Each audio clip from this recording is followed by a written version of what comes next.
अमन भी ऑफिस के लिए निकल चुका था और प्राची सबको ब्रेकफास्ट सर्व करके खुद अपने कमरे में चली गई थी ताकि वो खुद के लिए थोड़ा टाइम निकाल सके।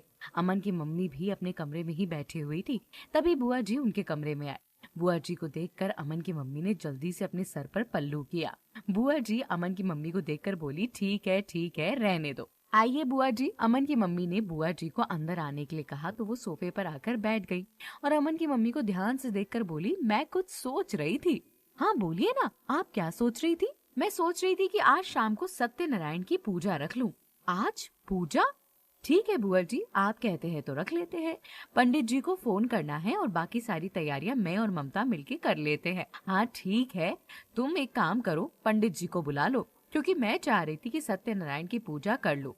हो सकता है तेरी बहू में भी थोड़े संस्कार आ जाए पूजा पाठ से, है ना? वरना वो तो मुझे पता नहीं कौन से जमाने की औरत लगती है।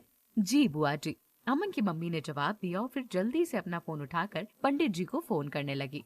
पंडित जी को फोन करके उन्होंने आज शाम की पूजा के बारे में बताया तो पंडित जी ने हामी भर दी और पूजा करने के लिए तैयार हो गई। उनकी हामी भरने के बाद अमन की मम्मी ने बुआ जी को भी हाँ में सर हिला दिया और खुद अपनी देवरानी ममता के कमरे में जाकर उससे बोली, ममता ममता। जी जी जी, क्या हुआ? चल मेरे साथ किचन में चल।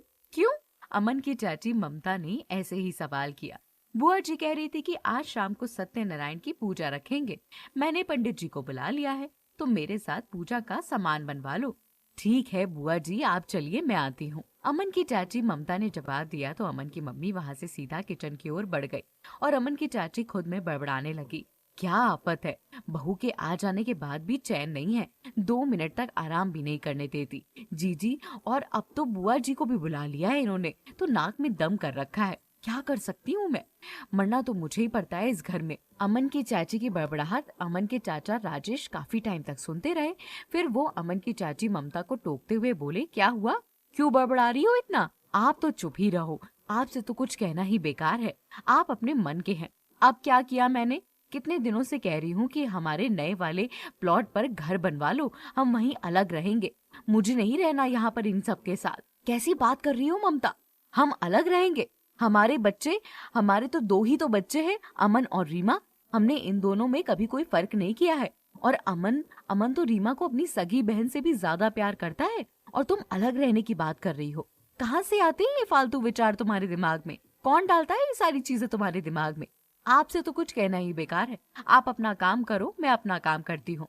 ये कहकर अमन की चाची ममता नीचे किचन में अमन की मम्मी की काम में हेल्प करने लगी। ममता, तू एक काम कर, पूजा का सामान बना ले, मैं बाकी खाने की तैयारी कर लेती हूँ, पंडित जी की भी तैयारी कर लेती हूँ। ये कहकर काम में उनकी हेल्प करने लगी। प्राची अपने कमरे में थी।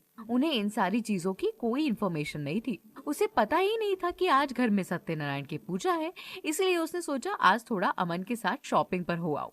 प्राची के लिए ये एक कॉमन सी बात थी, इसीलिए वो अमन को फोन कर अमन से शॉपिंग के बारे में पूछने लगी।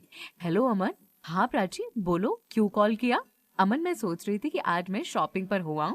प्राची ने कहा, जाना चाहती हो तो चली जाओ, पर अकेली जाओगी क्या?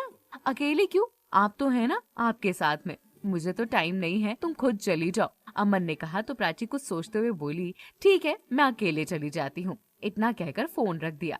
अभी प्राची ने फोन काटा ही था, तभी दोबारा से उसका फोन बजा। फोन देखकर प्राची ने एक चिड़चिड़े भरे लिहाज में फोन रिसीव किया और चिल्लाते हुए बोली, हेलो, क्या काम है तुम्हें? अरे मेरी महबूबा, तुमसे क्या काम नहीं होगा? हाँ, तुमसे ही तो काम होगा। सामने से आवाज आई, तमीज में रहो तुम, समझे? तमीज? तमीज तो आपको बताएंगे क्या होती है। फालतू की बातें मत करो, जो भी काम है सीधा बोलो। सीधी सीधी बातें हमें तो करनी आती नहीं, मैडम आप सिखाएंगी क्या? प्राची से उस इंसान ने कहा जो कि कॉल पर था। तो प्राची गुस्से भरे लिहाज में चिल्लाई, तुम्हें कोई काम नहीं है क्या? फालतू में फोन करके परेशान करते रहते हो। मुझे अगर तुमने ऐसे ही परेशान किया तो मैं तुम्हारी कंप्लेन पुलिस में करवा दूंगी। और इतना कहकर उसने फोन काट दिया। इस बार फोन करने के बाद दोबारा फोन नहीं आया था। राघव ने भी फोन काटा और खुद को संभाल कर अपने सर पर हाथ रखकर बोला, मैं जानता हूँ मैं तुम्हारे साथ बहुत गलत कर रहा हूँ, पर मैं मजबूर हूँ, बहुत मजबूर हूँ। उधर दूसरी तरफ आरव, जो कि शोरूम हैंडल कर रहा था, वो आज अपने घर पर बैठे कुछ फाइल्स और डॉक्यूमेंट चेक कर रहा था और क्रॉस चेक करने पर उसे बहुत सारे डाउट भी अनक्लियर हो रहे थे। उसे समझ नहीं आ रहा था ये गड़बड़ क्यों है, या कि ये गड़बड़ अपने आप कैसे दिख रही है। कंपनी से कॉन्ट्रैक्ट खत्म होने के बाद आरव के शोरूम को काफी लॉस हुआ था, और इस पर भी शोरूम से इन्वेंट्री के करीबन 1 करोड़ का घपला दिखाई दे रहा था। 1 करोड़ रुपए की ना तो कोई एंट्री थी, ना ही कोई माल समझ आ रहा था। 1 करोड़ रुपए गए तो गए कहाँ। आरव बैठा उन्हीं हिसाब के बारे में बार बार देख रहा था। तभी रूही आरव के लिए कॉफी लेकर आई और प्यार से आरव को कॉफी देकर बोली, क्या हुआ, काफी परेशान नजर आ रहे हो। पता नहीं यार, पर कुछ चीजें बहुत अनक्लियर हो रही हैं। आरव ने कहा, मतलब क्या है तुम्हारा? क्या अनक्लियर हो रहा है? शोरूम से 1 करोड़ रुपए का हिसाब गड़बड़ है। 1 करोड़ का हिसाब? हाँ, यही तो समझ नहीं आ रहा, इतने पैसे गए तो गए कहाँ। और ये स्टोरी कैसी लग रही है, कमेंट करके जरूर बताइएगा।